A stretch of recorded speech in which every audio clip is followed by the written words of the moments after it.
నమస్తే ఫ్రెండ్స్, ఇది మా వరి చేను. ఇది నాటుకొని 25 రోజులు అవుతుంది ఫ్రెండ్స్. ఇది ఎలా ఉందో ఇప్పుడే పిలకలు రావడం స్టార్ట్ అయింది. చూడండి ఫ్రెండ్స్, ఎలా నల్లగా ఉందో. దుబ్బు ఇప్పుడే పెడుతుంది ఫ్రెండ్స్. అదే మా పక్కతను చేను చూపిస్తాను ఫ్రెండ్స్. చూడండి ఎలా ఉందో. ఇది అతను చేను ఫ్రెండ్స్. ఇది అతను నేను ఒకే రోజు నాటేసిన, కానీ అతను ఎలా ఉందో చూడండి ఫ్రెండ్స్. ఎర్రగా ఉంది. ఇప్పటికి కూడా పిలకలు కూడా శాతం అనేది ఇంకా పెట్టడం లేదు ఫ్రెండ్స్.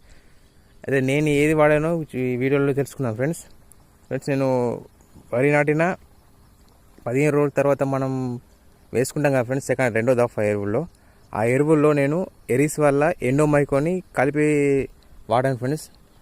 దాన్ని వాడుకోవడం వల్ల వేర్ల వ్యవస్థని అది ఇంప్రూవ్ చేసి ఇలా నల్లగా ఎక్కువ దుబ్బు పెట్టడానికి అవకాశం ఉంది. మీరు కూడా వాడుకోండి. ఎరిస్ వల్లది ఎండోమైకో, దాన్ని ఎరువుల్లో కలిపి వాడుకోండి ఫ్రెండ్స్, బాగుంటుంది.